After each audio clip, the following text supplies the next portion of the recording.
USA,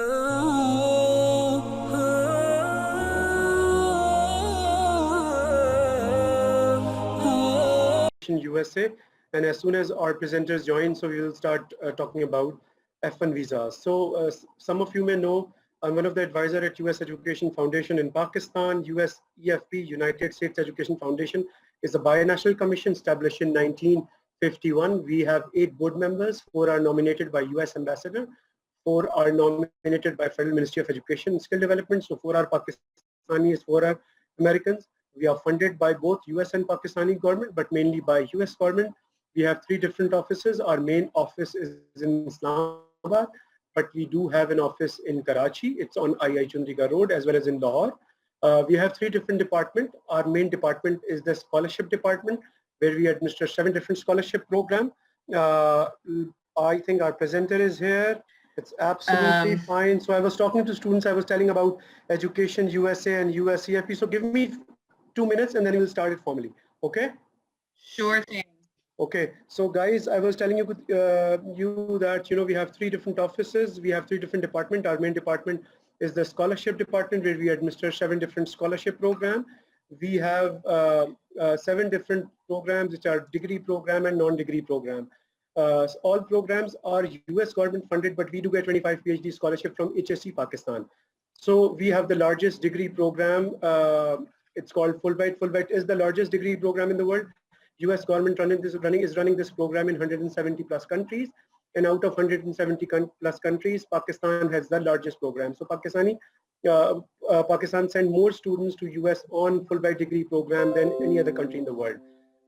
Then comes our testing department. In testing, we administer tests like TOEFL, GRE, USMLE. So tests required to practice something in US, or tests required to, if you want to start your bachelor's, master's, or PhD. So tests required to start your academic studies in US.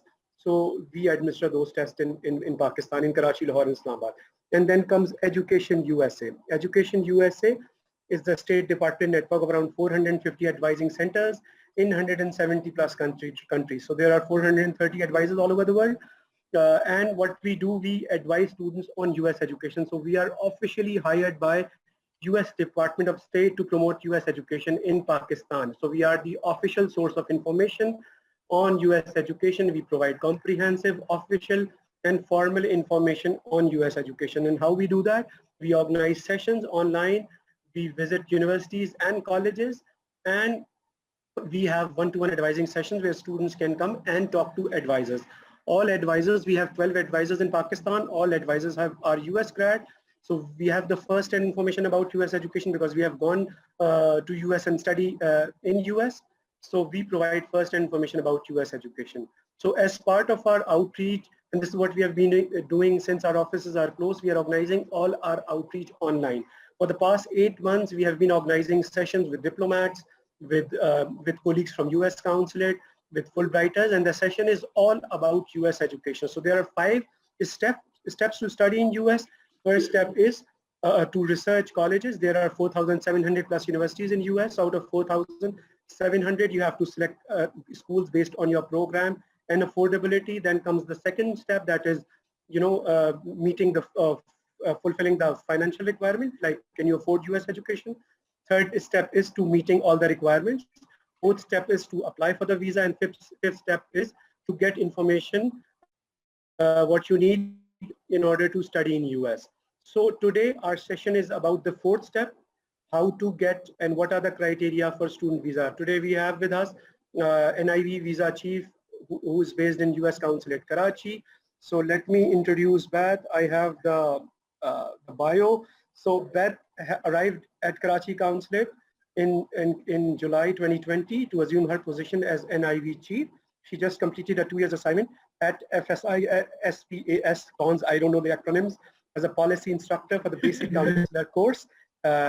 She has worked as a counselor officer at US Consulate General in Istanbul, Turkey, and Shanghai, China. She most recently served overseas as a counselor manager at US Consulate General in Shanghai, China. She joined the US Department of State in June 2009, leaving grad school to accept the opportunity. Her previous overseas experience include 2 years in Yantai, China, as an English teacher, as well as 2 semesters abroad in Beijing and Budapest. She speaks Mandarin, Chinese, Turkish, and Urdu. So you can actually ask question in Urdu, guys, and hails from great and glorious state of Indiana. So thank you so much, Beth. I would like to hand over the session to you. Thank you so much, Ali. Thank you so much, Beth. And we have also with us Mike, who is also a visa officer. He will be conducting the session. I think we have a session coming up in November as well. So thank you so much, guys. Beth, over to you. Thank you so much. Thank you for the kind introduction. As he just mentioned, I arrived here in Karachi in July of 2020. And before that, I was working at the Foreign Service Institute. I was actually teaching other consular officers how to do consular work in the field. And that includes assisting American citizens who have trouble, but also involves adjudicating visas, student visas, because students are such an important part of worldwide and especially in the United States. And American students benefit a lot from, and they bring knowledge of their language and their history and their culture. And so American students and the American people really get the benefit of getting to know internationals. When we're talking about adjudicating student visas, of course, security in the United States is a big concern right now. But for those applicants who are qualified for student visas, we really want to facilitate your travel. We want to make this an easy process for you, or as easy as possible. Because facilitating travel for students and the United States is still open, and we're welcoming to international students and to international visitors. And we love meeting new international students and seeing the great things that they go on to do. I've met so many wonderful people here in Pakistan who have studied previously in the United States, and they took what they learned there and they brought it back home to Pakistan, and they've been using it for the benefit of their community, their city, their province, their nation. And it's really inspiring. And I'm very grateful that I get to be a part of that. And so I want to explain to you what the proper procedures and what the most current and up-to-date guidance is on student visas. We all know COVID has had a big impact on our ability to travel around the world.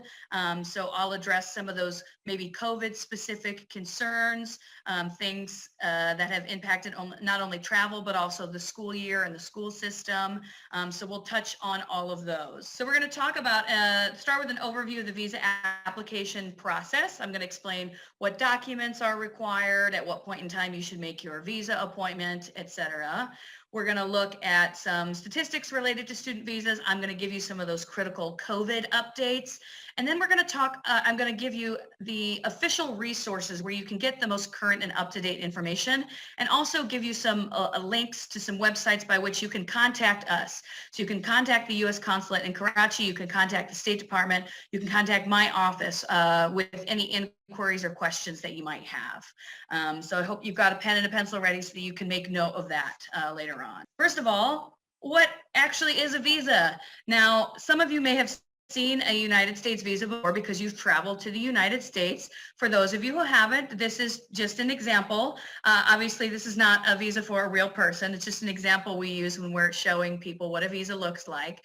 A visa, as you can see, really is kind of like a large sticker.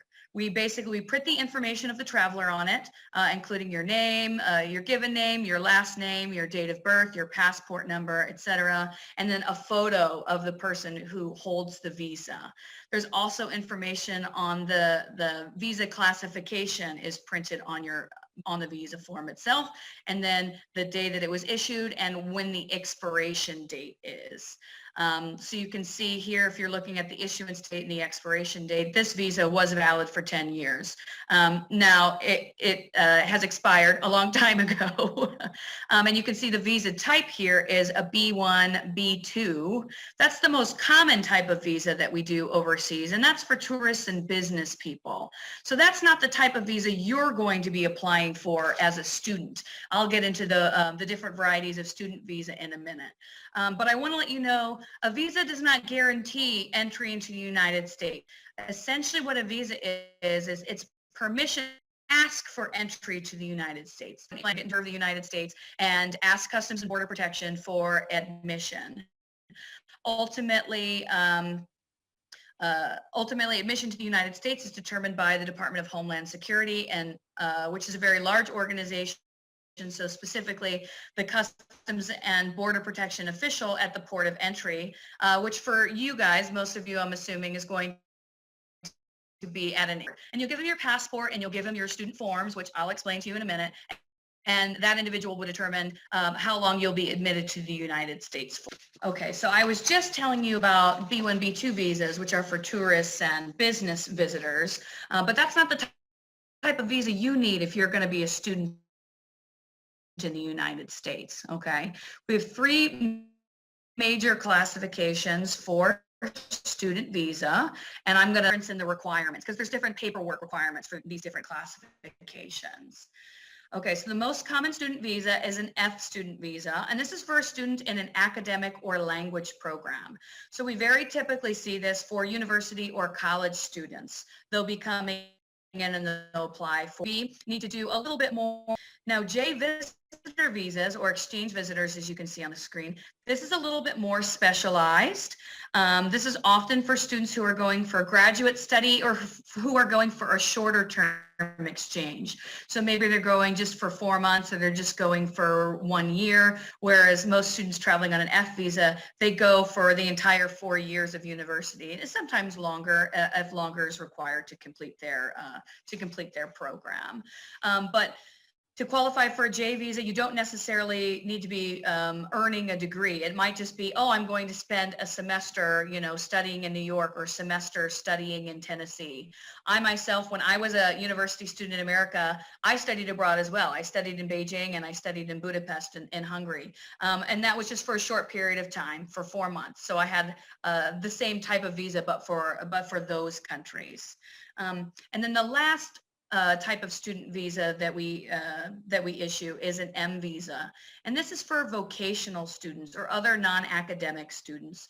We most commonly see this visa classification for people who are going to the United States for flight training, or sometimes for hospitality training, like you plan to work in the hotel industry upon graduation, or sometimes for culinary arts training. Any type of vocational training like that, flight training, hospitality, culinary arts training, that's most typically going to be an M type student visa.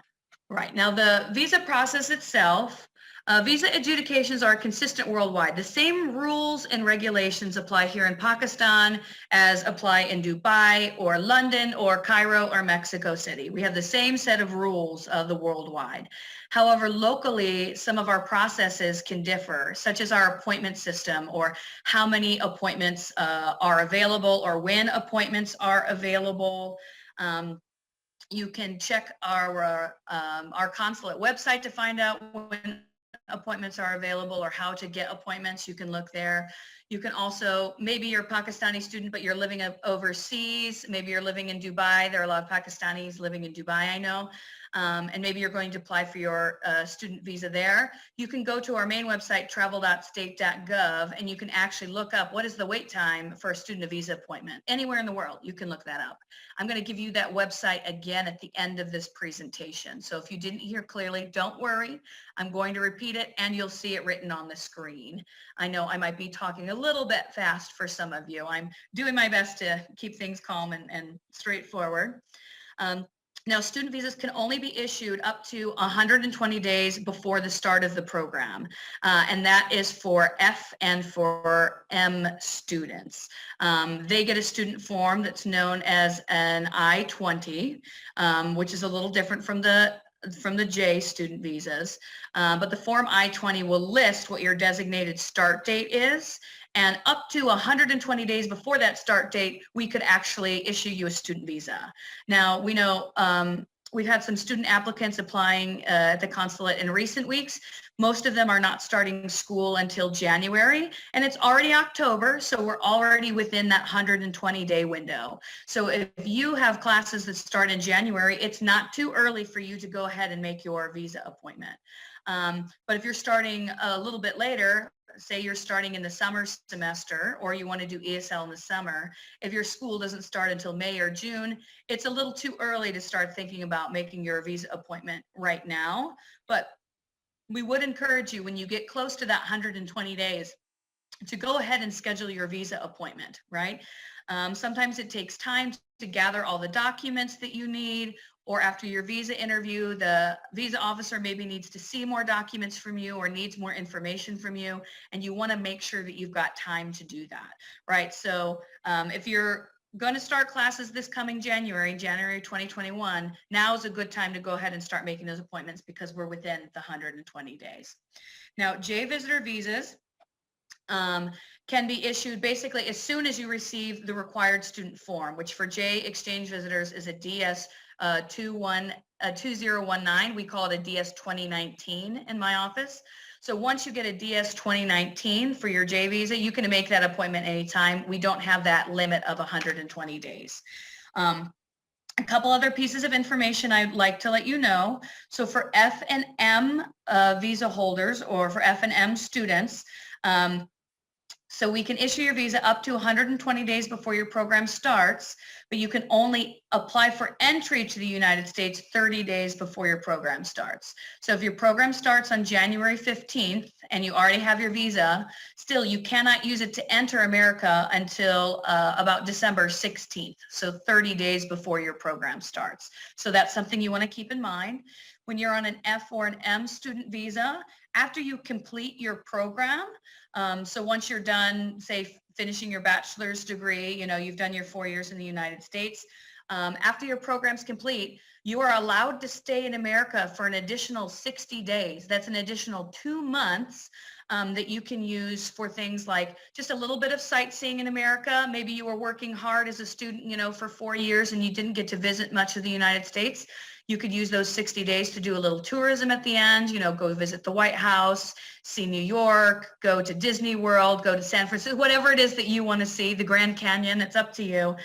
You've got 60 days to do that, and also to like pack up your apartment, say farewell to your friends, to your professors. You know, we don't want to rush you out the door. Take your time. You might have to, you know, maybe you have to sell your car or you have to sell some of your textbooks back. You've got a 60-day window to do that.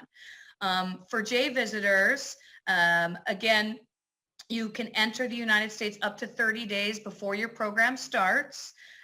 Once your period of study ends, once your program ends, you only have 30 days to depart the United States afterwards, right? But again, that's to give you time to pack up your apartment if necessary, sell your car, do any sightseeing, or say farewell to any friends that you've made during your time in the United States before you leave. So there are some small differences there between the F, the M, and the J. Now, before you actually have your interview, there's a couple of things that you need to do. So you need to complete the visa application form. The form is called a DS-160. Okay, you have to pay the application fee, and then you want to schedule your interview appointment. So you have to fill out your application, you've got to pay the fee, and after that is when you can schedule your visa appointment. And we have visa appointments available this week. So if you're wondering when you can make a visa appointment, there are appointments available for students right now if you need to get one. Another thing that students need to do, and if you're an F student, an M student, or a J student, you need to pay what's called the SEVIS fee. SEVIS stands for Student Exchange Visitor Information System, and it's a fee you have to pay at this website, fmjfee.com. Right? Some of you who have been in touch with schools in the United States already have talked to, you know, the International Student Office or maybe the designated school official, and they can give you some more information about SEVIS as well. The SEVIS program itself is administered by the Department of Homeland Security, and you can find additional information on it at the DHS website. And I will give you that website, of course, at the end of this presentation. But just know that you have to pay that required fee at fmjfee.com. Another very important thing for you to prepare is, of course, your passport. You have to have a passport if we're going to give you a visa, right? So you need to make sure you've got your passport, and you need to make sure that your passport is valid for at least 6 months after the day you plan to arrive in the United States, okay? If it's not, we're gonna ask you to go ahead and apply for a new one. So I'll give you an example. I interviewed a student maybe 2 weeks ago who is going to start school in January. Well, his passport expires in February. Okay, so his passport was not meeting this requirement. He plans to enter the United States in January, meaning his passport should be valid until at least July of 2021. Okay, so if you have a passport and you're thinking of applying for a student visa, please go and make sure that your passport has not expired and it's still valid for 6 months beyond the date you plan to enter the United States. And if it isn't, go ahead and get that passport renewed right now. Otherwise, when you come in for your student visa, we'll have to temporarily refuse your case while we're waiting for you to get the new passport. And that might cause, some additional delays. So if you know your passport's going to expire soon, go ahead and get it renewed right now, and that will save you some time on the back end. Okay. Now, along with the passport, there's some other documents that we require. Of course, passport, that's the most important one, right? We ask you to bring in a passport-sized photo as well, and that's 2 inches by 2 inches, and you should be looking straight at the camera. You can't wear your glasses, so if you normally wear glasses, you need to take those off, and there should be a plain white background behind you. There are plenty of businesses that specialize in passport-sized photos, and you can go to one of those businesses and you can get such a photo taken. Another important thing I would like to note is this photo needs to be a recent photo. It has to be taken within 6 months of your visa appointment. I know sometimes you'll go and you get passport photos and they'll give you maybe a handful, they give you 20 of them and you only actually need one. So you hold on to them to the next time you need to apply for something. Well, if that photo is more than 6 months old, we cannot accept it.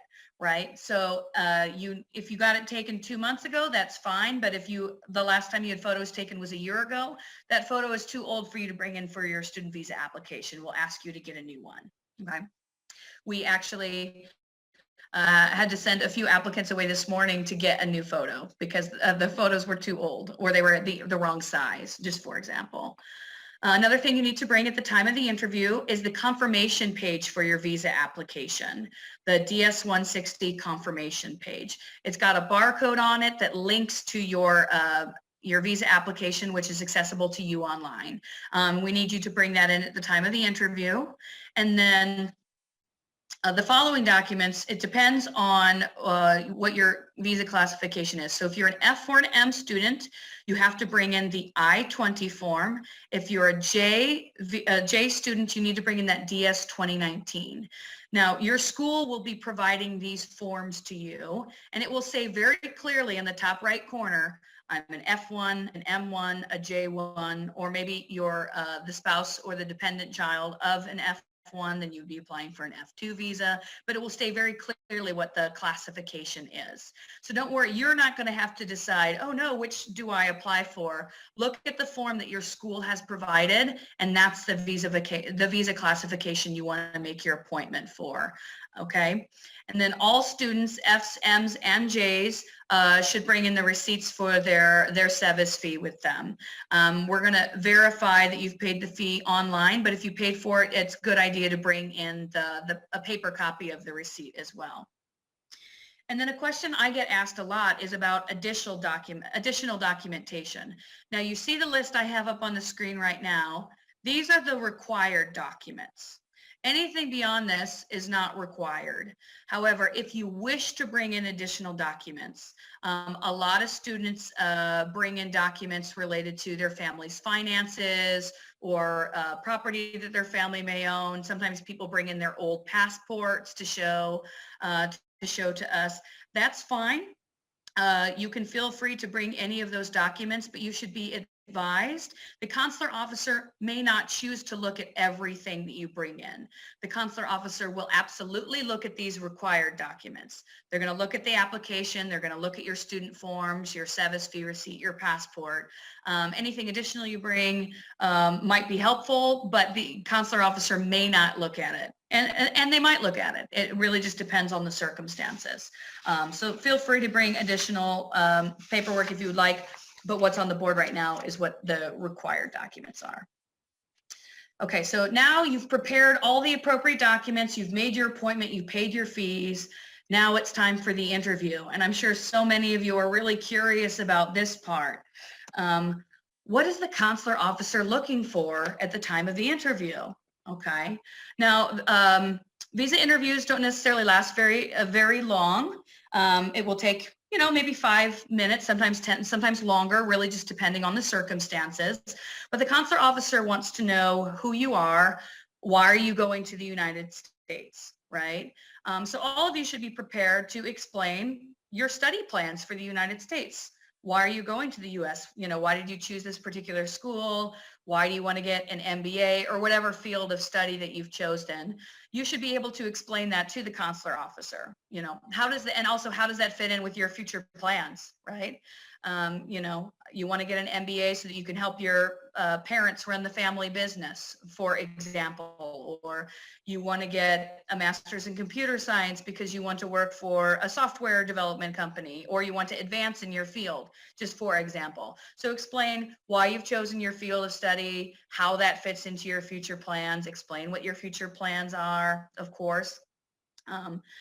Another important thing, of course, is how are you going to pay for university? Or whatever your studies are in the United States. I say university is a default because most students are going to university in the U.S. University in the United States is expensive, and even more so for international students. It can be very pricey for American students, and for international students, it costs even more. So you need to be able to demonstrate that you can fund the program. And the level of funding you need to demonstrate at the time of the visa interview depends on your visa type. So if you're an F student visa, you need to be able to demonstrate that you have enough funding to cover the entire first year of your study in the United States. And that's your tuition, your books, your living expenses, right? So say you're going for a 4-year degree, you need to show at the time of the interview, I can pay for my family has funds, or I have a scholarship, to pay for the whole first year. And you need to demonstrate you have a plan to pay for the additional years of university, right? If you are going on an M visa for that vocational training, such as for flight training or culinary arts, for example, those programs tend to be shorter in nature. Usually they're about 12 months, sometimes 18 months. When you apply for a visa for that type of program, at the time of the interview, you have to demonstrate that you can pay for the cost of the entire program. Right. So the time of the interview, you must be able to show I can pay for the next, 12 months or 18 months in the United States. Okay. Now, we're expecting you to be able to explain these things when you come to the interview.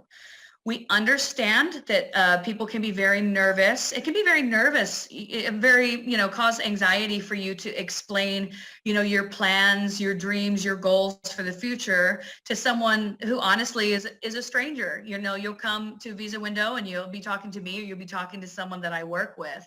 And obviously we've never met before. And we understand that it can make you very nervous. And we can give you time to gather your thoughts if you need. Sometimes I will tell students, take a deep breath. If you need to take a minute to gather your thoughts, that's totally fine. Sometimes applicants get very flustered, or they get very nervous, but we are understanding of that, and we can give you some time to take a deep breath or gather your thoughts if you need to. Now, also, I know there are a lot of sort of rumors and information on the internet regarding visa interviews. A lot of that is not really accurate.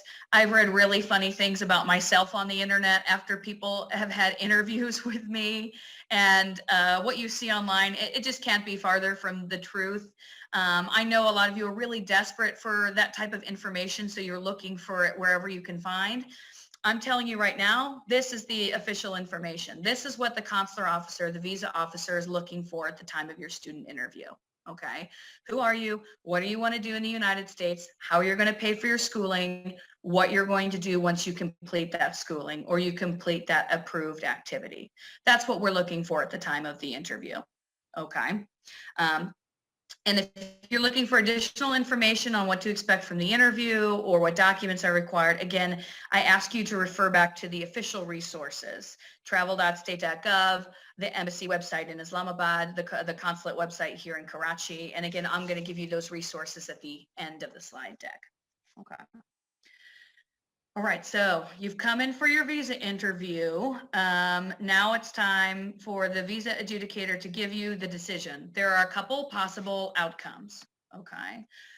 The most common outcome is that your visa is going to be approved. which that's pretty exciting, right? So most student visas are in fact issued. I know there are a lot of rumors that say that that's not true, but I'm here to tell you that 74% of student visas were approved globally in the last year. Okay, so most student visa interviews end in approval. Okay. Sometimes visa interviews, though, the rest of the time, they will end in a visa refusal, and there are different types of visa refusals. So I want to explain those to you right now, okay? So the most common type of visa refusal is something called 214B. You can see that on the screen there. Right, the way U.S. Immigration law is written, it says essentially that we assume basically that you're planning to use your visa to immigrate to the United States and stay there unlawfully unless you demonstrate to the consular officer that you intend to do what you say and that you intend to leave the United States at the completion of the program. And if you've been refused 214B, it means you have not met that burden. You have not demonstrated to the consular officer that you intend to use your visa appropriately, that you have sufficient funds to pay for your program in the United States, and that you intend to depart the United States at the end of your program, okay? If you've been refused 214B, you can apply again for a student visa. When you come in, you'll be granted an interview with a different consular officer. We want to make sure you get we would say a blank slate, you know, a fresh chance if you decide to make a new application. So your credentials, your application will be evaluated by a different officer if you decide to reapply. Right. And we understand maybe you were really nervous the first time, and the second time you know more to expect and you're better able to explain your circumstances. That happens. Okay. Second most common type of visa refusal is a 221G. This technically is a refusal under U.S. Immigration law, but what it really means is that we need more information from you. You're missing a document, maybe you've forgotten your student form, or you didn't pay your SEVIS fee, or it's possible like you brought in a photograph that was too old and we asked you to get a new one, or maybe your case needs additional administrative processing, which I'm going to talk about in another slide, but then your case would be refused 221G or 221G until we finish the administrative processing or we receive the document that we've asked you to submit that we were missing, such as your photo or, you know, the student form, for example. And then the least common type is a 212A or 212A refusal. And these relate to visa ineligibilities, a vast array of ineligibilities, including things like drunk driving or drug possession, theft, shoplifting. Generally, if someone's been convicted of a crime or arrested for some reason, they might find that they're ineligible under this section of law. If you have an incident like that in your past, please don't hide it from the consular officer. There are questions related to this on the application form, and we expect you to tell us the truth and to be forthcoming. Attempting to hide this information can actually make you permanently ineligible for a visa to the United States. So your honesty and your truthfulness is something we take very seriously. So if you maybe have been pulled over for drunk driving, which can be common among students in the United States, even American students. We ask you to be forthcoming and tell us about that at the time of the interview. And we can work with you on issues like that. And there may be some sort of legal remedy or some sort of course of action that we can take related to that ineligibility. And just to let you know right now, all visa records are considered confidential under immigration law in the United States. So we cannot discuss specific details regarding a case to anyone but the individual, okay? So I know later on we're gonna take some questions, and I'm happy to answer questions in general terms, but I can't speak to the specifics of any one visa case due to confidentiality and privacy reasons. So if you have some sort of incident in your past, such as drunk driving, or you were arrested for shoplifting or something, you don't need to worry. I'm not going to go and tell your parents about it. I'm not going to tell your teachers about it. I am prohibited from doing that by law. All right. So if you're nervous about other people finding out, it will not be from the consular section because we are prohibited from doing so. Okay. Administrative processing. Okay. Some of you might be familiar with this term or you've read about it online. Some cases are subject to additional administrative processing, and it usually just means that the case requires further review or we need additional information. And the reason for administrative processing can be different in every case. It's unique to the circumstances, right? Sometimes we're missing specific pieces of information from you, and so your case gets put in administrative processing. This can eventually be overcome, and generally speaking, we're able to process these cases in a very timely manner. If your case is going to be subject to administrative processing, we will explain to you what we need you to do and give you sort of an expected timeline on when we believe we'll be able to finish processing your case, right? So at the time of the interview, if you're told administrative processing, we need some time, you'll be given specific instructions on what to do and how we are going to follow up with you, okay?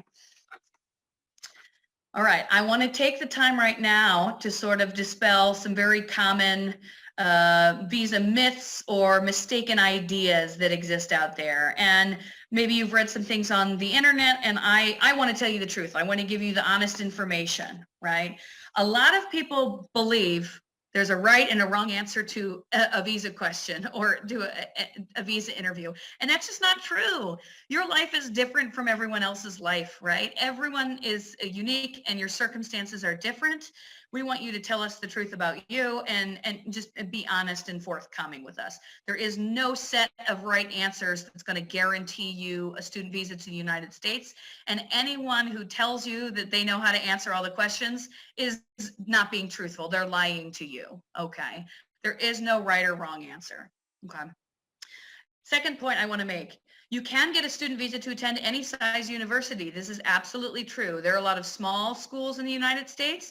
The university I went to had about 4,000 students, which made it a smaller university, a smaller school. Whereas some of the big state schools, there could be 30, 40, 50,000 students, right? Or maybe you want to go to a community college in the United States. Community colleges maybe only have a couple hundred students. Doesn't matter what size school that you want to go to. If it's a public university, if it's a private college, if it's a community college, if it's a state school, if it's an Ivy League school, right? That doesn't have any bearing on your qualification. You can get a visa to attend any type or any size of university. All right, the third note here. You're more likely to get a student visa if you use a fixer or a visa consultant. That's false. That's just not true. Visa consulting agencies and visa fixers, these companies exist to make money, and they try to convince you of a lot of things, that they know all the right answers to the questions, that they know exactly which questions you're going to be asked, they know the perfect recipe of answers to put on your application form. And that's just not true. They have no influence over the decisions that happen in this office, and they don't have inside information on the process at all. Again, they exist to make money. They exist to build up their own businesses. And using the assistance of a visa consultancy or a visa fixer does not improve your odds of qualifying for a student visa. And in fact, can work against you if they advise you to not tell us the truth. Truth and honesty and forthcomingness are expectations at the time of the visa interview. And then the last thing I want to double down here, absolutely true. International students are welcome in the United States. We absolutely love having international students, and international students are very valued members of our communities. You have had a completely different experience growing up here in Pakistan than I had growing up in the United States. And that means your thought process is different. The ideas that you've been exposed to are different than the ideas I was exposed to as a child. And we can learn so much from each other, right? So international students are hugely valued in academic circles, in university communities, and we continue to process thousands of student visas each year as a result. Okay, some conditions under COVID-19. We all know COVID has changed so much in our lives in the last year, right? It has made international travel a lot more difficult. It has made going to the grocery store a lot more difficult, right?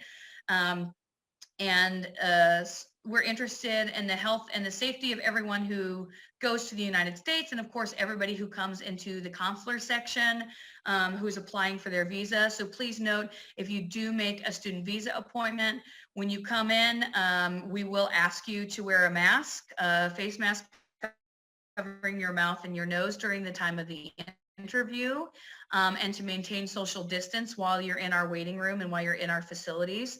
Likewise, the consular officers you'll be speaking with, we are also wearing masks, right? And we are also maintaining social distance inside our office. And we do that so that we can protect you and that you guys can protect one another as well. We're trying to be as safe as possible.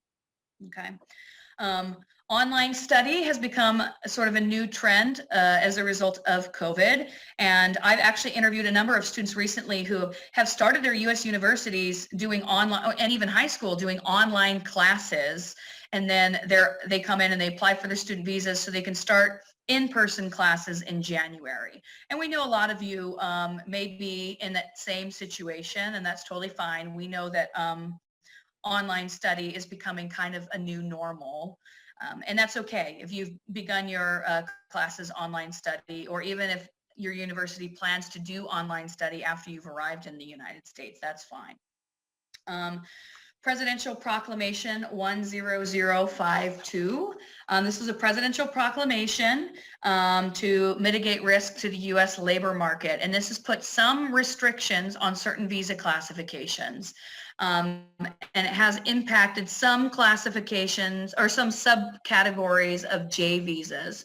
So as I mentioned, J visas, this is an exchange visitor category. There are many types of and au pairs, interns, alien physicians, government visitors, short-term exchange students. Well, under this presidential proclamations, a few of those subcategories have been suspended until December 31st.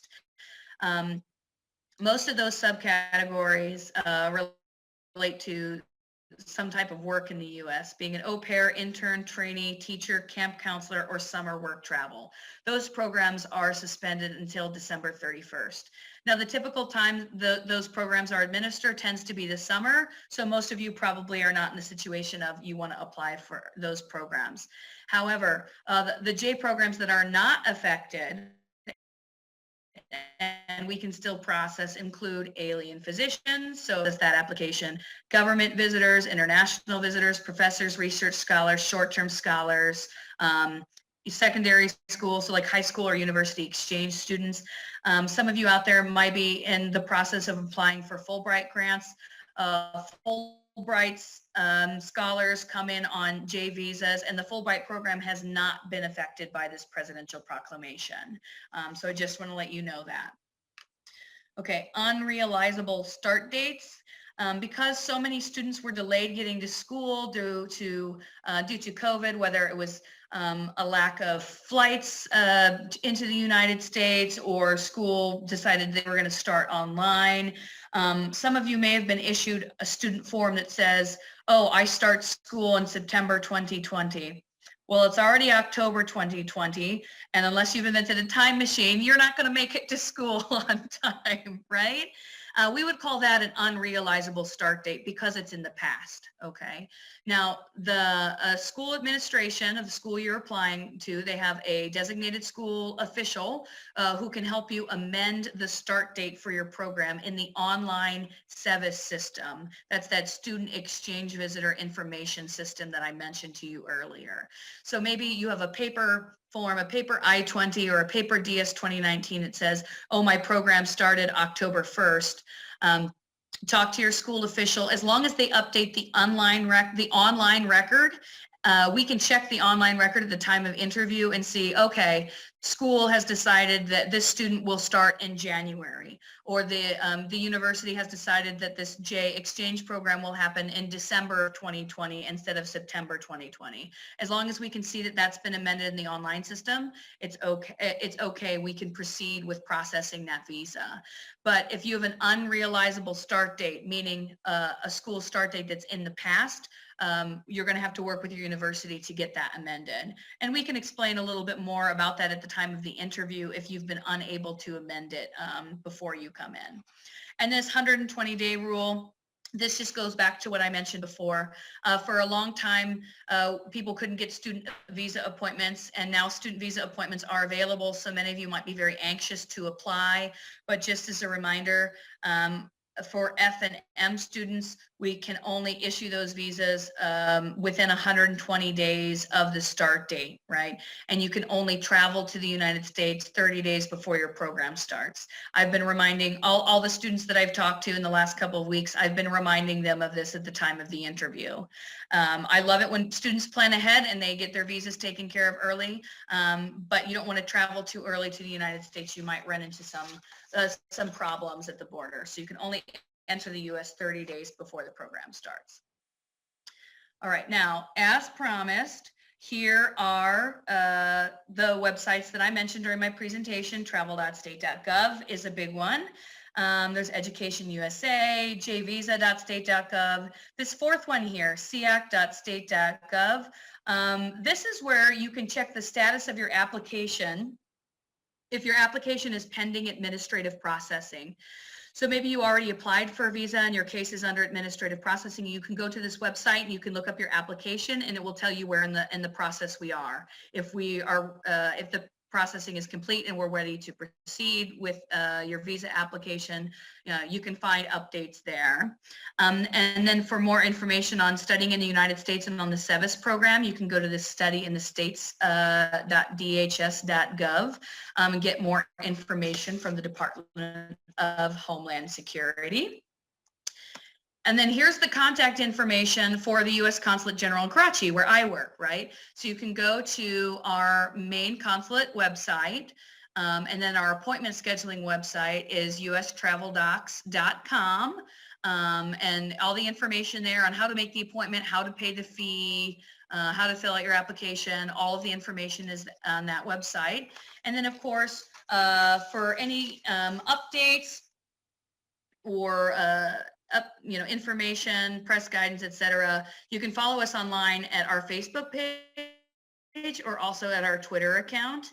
If you're watching this right now on Facebook Live, congratulations, you've already found us on Facebook, but you can follow that Facebook page, and if there are additional announcements or any changes to visa processing or the types of visas that we're processing, that stuff will be announced on our websites, all these websites, and there may be announcements on social media as well.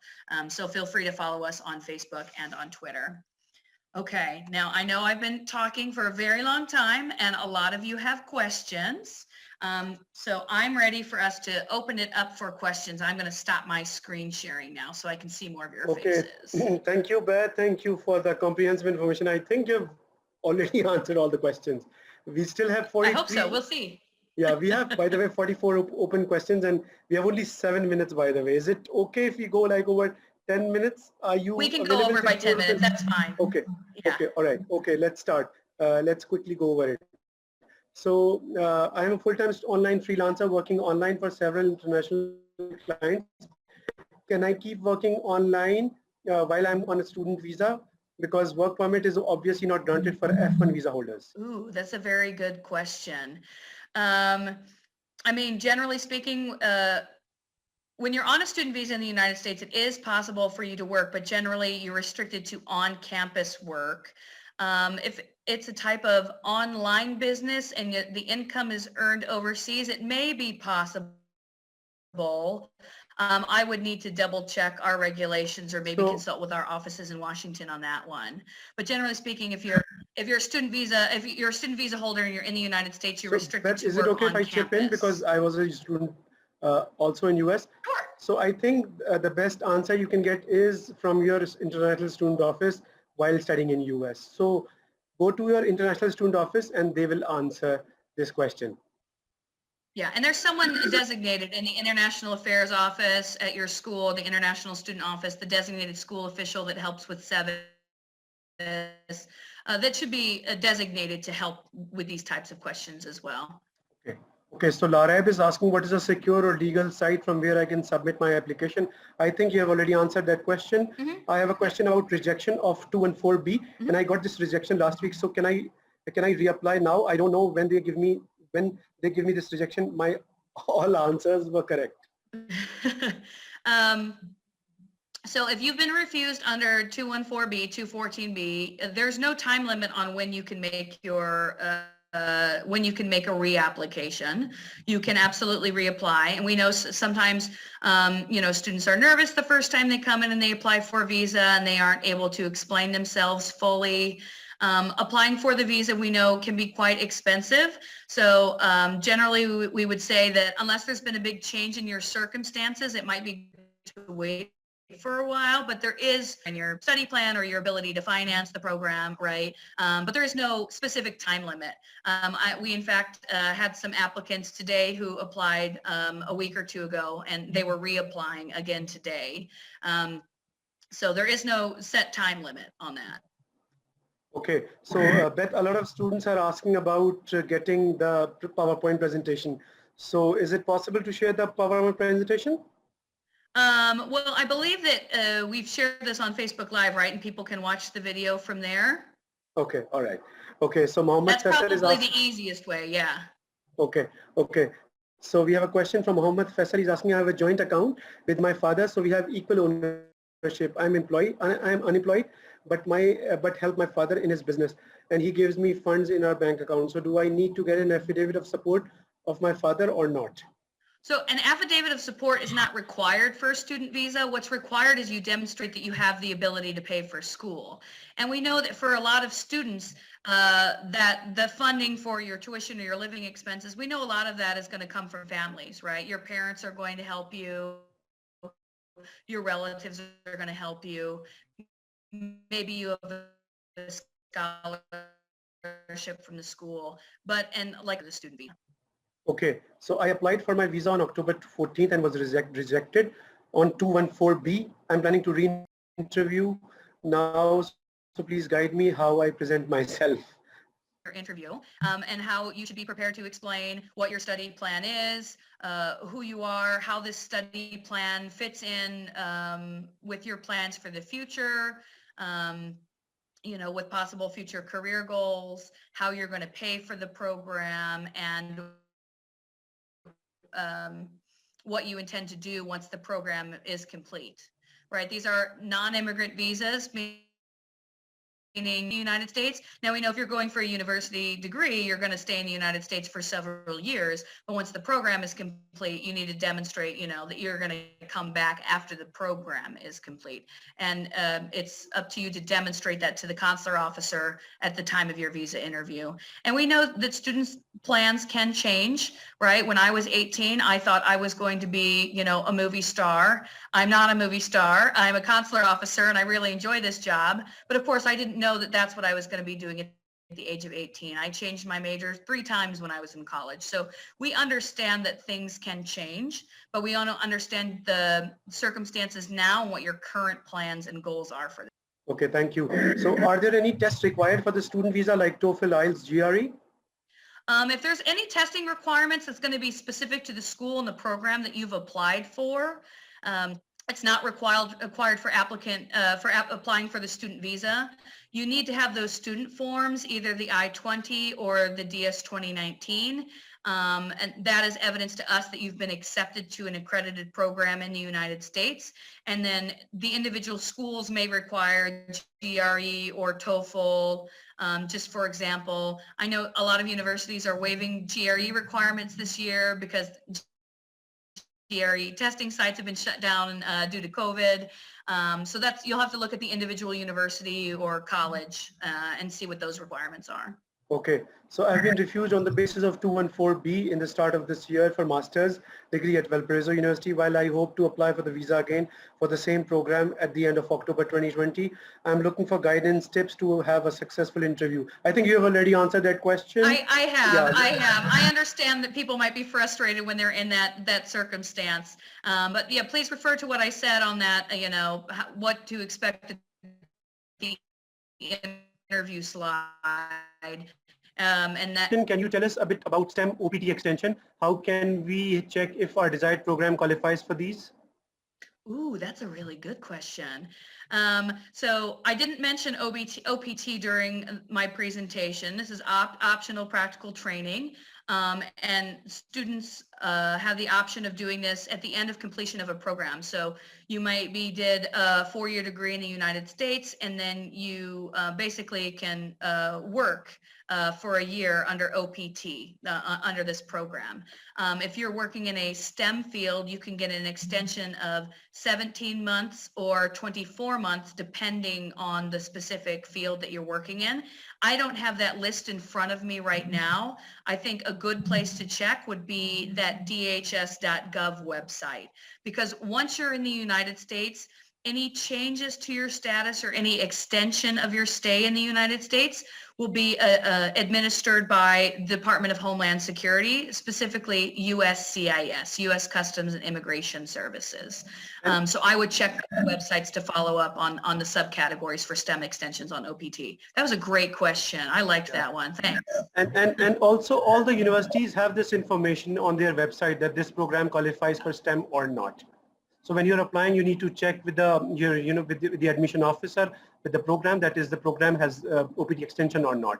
So another question, my visa is pending in the processing time since 8 months due to 2021G. The additional document requested was submitted within 2 days of the interview. Are old cases no longer being followed due to COVID? When should I expect an outcome? Okay, so old cases are still being followed up on, but as a result of COVID, a lot of our offices are short-staffed. So there are not, normally my office is a lot busier than it is, and normally we can process a lot more visas than we currently are able to process. So COVID has been on those cases, of course, but there aren't as many of us to work on those cases, unfortunately. So there have been some delays in processing, but we did not forget about you, and someone is still working on your case. I can tell you that. Okay, so can we do an internship in US? Internships are absolutely possible, yeah. You'll want to work with your school on that, depending on the type of internship. Whether it's paid or unpaid may have an impact on the type of visa that you need to be on. But I think unpaid internships generally can be facilitated through your university. You'll want to follow up with your school. Okay, so what are the differences between J1 or F1 visas? How can we tell which one we should apply for? As I mentioned earlier, your school is going to tell you which one to apply for, because they're going to submit those forms to you. Once they've accepted you, they will send you an I-20 form or a DS-2019 form, and it says clearly on the top right of the form if you're an F, M, or a J student. So your school is going to inform you of that, and that's how you'll know which type of visa. Okay, so I'm planning for my undergraduation in US. How likely chances I have for approval for F1 visa if the major I choose has not so much career option in my country? So I need to explain what I would do after my return. Yeah, that's an expectation for everyone. Why have you chosen this this field? How does it fit into your future plans? And everyone's educational path is different. So just because you choose to study something that maybe the department I graduated from was very, very small. My major was not very popular. But that has no bearing on your ability to qualify for the student visa, because your situation is different. Just be prepared to explain that at the time of the visa interview. Okay, so just to need to be in the US for our program? Once we're within the 120 days, if you're qualified for the visa, we can issue it. We did have one eager, and he came in like the first day of October, and then his program was starting until February. Well, October, November, October, November, December, January, February. It was 5 months away, so we had to refuse in the 120 days. So, I mean, eventually his visa was issued, but we couldn't issue it the day of his application because he applied so early. So just something to keep in mind. We can only, if you're qualified, we can only actually issue you an F or an M visa within 120 days of the start of the program. Okay, so regarding travel plan in DS-160 form, what if due to the current COVID situation, travel plans are not yet final? Give us your best estimate. If school starts in January 15th, you'll probably travel around January 1st or maybe the end of this December. So we realize most of you probably haven't bought your plane ticket yet, and that's fine if you don't have an exact date. An approximate date is fine. Okay. In administrative processing, does the visa application expire in 1 year if all necessary documents are submitted? So this is a good question. In the past, visa fees have been valid for 1 year. So if cases are pending for longer than a year, sometimes we get this question. Visa fee validity has been extended until December 31st of 2021 because COVID has caused a lot of problems for people. If your case has been in administrative processing for over a year, it's been pending U.S. government action. And so we consider that case with us, meaning your fee is still valid. As long as it's still with us to do work on and we're not expecting something from you, you can consider that fee valid in the meantime. If we've asked you for a document and, or say a photo, or you needed to submit your passport and we don't hear from you in more than a year, then you're the reason that your case has expired and we would ask you to make a new application and pay a new. But if it's because your case is pending, State Department in that case. Okay, thank you. So if someone is applying for a student visa and he has also applied for immigration since 7 or 8 years, applying student visa affect the status of immigration? So applying for a student visa will not have an impact on your immigrant visa if that is still pending. And it is possible to qualify for a short-term visa, like you just have to demonstrate to the consular officer that your current intent to go to the United States is actually to study and that you're going to leave when you're done studying, right? Your intent is not to permanently stay in the United States. Right, that is what the immigrant visa is for, not the student immigrant is not, or student non-immigrant visa is not for that purpose. So it is, yeah. I hope that answered the question. Okay. Okay. Okay, I hope so. So what kind of visa is given to master's students and how long they can stay after the visa expires in case they want to try their luck in finding a good job there? Okay, so generally graduate students are going to be applying for an F-type visa, although some of you will come on a J-type visa. Again, that's going to be determined by your school, your university, or how your program is being funded. So for example, if you're coming on the Fulbright program, that's automatically going to be in a J-type visa. If you're coming to the U.S. on an F or an M visa, you have 60 days at the end of the program to do whatever you need to do to prepare to leave the country. So sightseeing, packing up your apartment, etc. If you're on a J visa, that time period is 30 days. Okay, so what is the official definition of visa refusal under 221G? I mean, for other country visa applications such as UK, do we answer the following question as yes or no? For either the UK or any other country have ever been refused a visa? It's kind of confusing. I don't know. Yeah, I'm not really sure I understand the question. If your case is refused 221G, it means we're missing information or your case is pending administrative processing or you need to submit a document. But information will be, we'll tell you what it is happening, what information we're missing at the time that your case is refused 221G. I know nothing about the UK visa application process. And again, this type of refusal and administrative processing, it's not specific to Pakistani nationals. This happens the whole world over. Okay, so what if US visa is ultimately accepted after administrating processing refusal under 221G? How do we answer the following question as yes or no in this case? Have you ever been refused a visa? Okay, so your case was refused 221G, you overcame it, you got a visa, and now you're filling out a new visa application, as I'm guessing. 221G does count as a refusal. I would answer the question yes and explain. Say, yes, I was refused 221G, and then I was issued my visa. That's, I mean, something simple. Just tell the truth. 221G does count as a refusal under the law, so I would answer that question as yes. Okay. For students who are in administrative processing currently receive 221G slips of different colors such as blue and white, etc. Does the processing time of these slips vary, or does it represent some complexity levels? Because that's what students are worried about these days and are unable to get any authentic information regarding it. Okay, it just means we ran out of blue paper, honestly.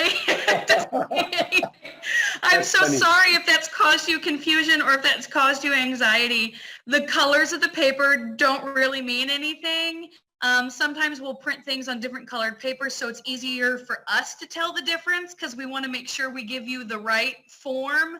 And it's easier for me if I know, okay, I have to give the blue form, but the difference in the color, it doesn't mean anything. There's no secrets. There's no special levels of administrative processing. We do that to make it easier for us. And sometimes it just means we ran out of that color paper. And so we had to print on white paper.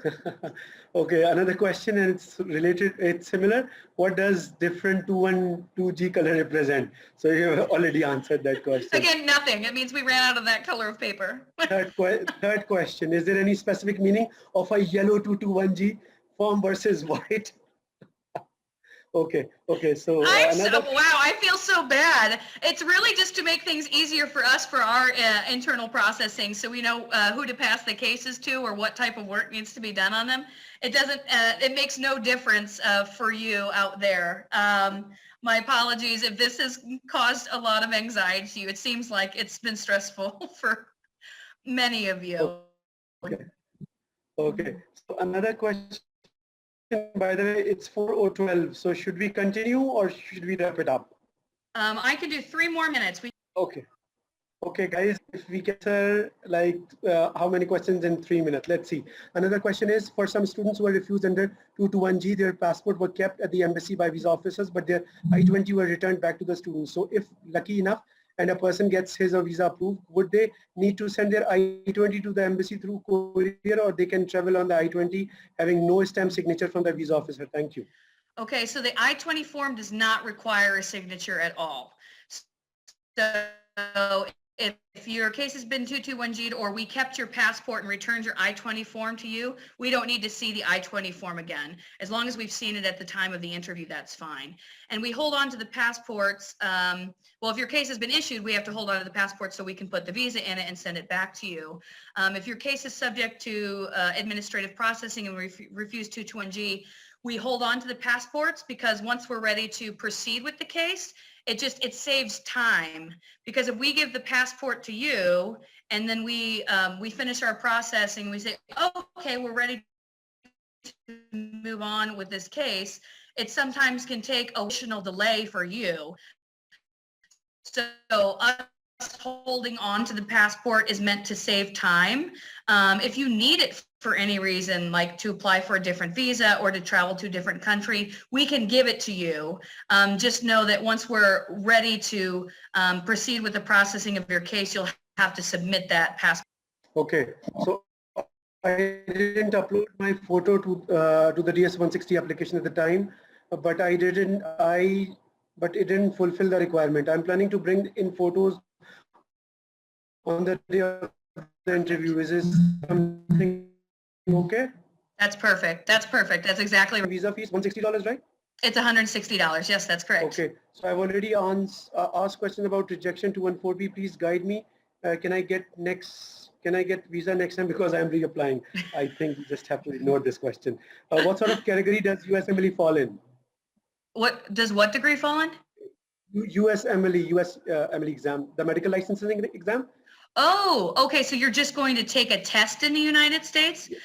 If you're just taking a test in the United States, like the medical exam, which I know is quite common here, you would do that on actually a tourist visa, a B1, B2 type visa. There's not a special student visa to take that exam. Okay, I am really disheartened about rejection. Okay, let's just ignore this question. Hello, Beth. I had earlier applied for the visa appointment for fall 2020 semester and now received cancellation email. Now I am attending this semester online. Do I need new I-20 and DS-160 form to schedule my F1 visa appointment for spring 2021? Okay, so you tried to apply in April and then the appointment was canceled because of COVID. Yes. You shouldn't need a new I-20 form, but you'll need to talk to your school to update your start date online. If you're still going to go to the same school, you need to work with the designated school official to make sure that your start date is moved to the future. We know a lot of students have education online, and that's totally fine if you've been moved. I think it's 4:16 already. So thank you so much, guys. We still have 39 open questions. Hopefully, we will have another visa session coming up in November, and we will try to answer those questions in November. So thank you so much, Public Affairs Section, Islamabad Consular Affairs Section, especially Beth. Thank you so much for the wonderful information. If you have any final comments to say before we wrap the session up? No, just to let you know that students right now are our priority, and we have plenty of appointments available. And I just would remind you again to please check the official sources for the true information, and that's travel.state.gov as well as the DHS.gov site, and then our consulate and embassy websites for if you have additional questions. Okay, thank you so much, Beth. Thank you, everyone. We'll see you next time. Have a nice day, everyone. Thank you. Bye.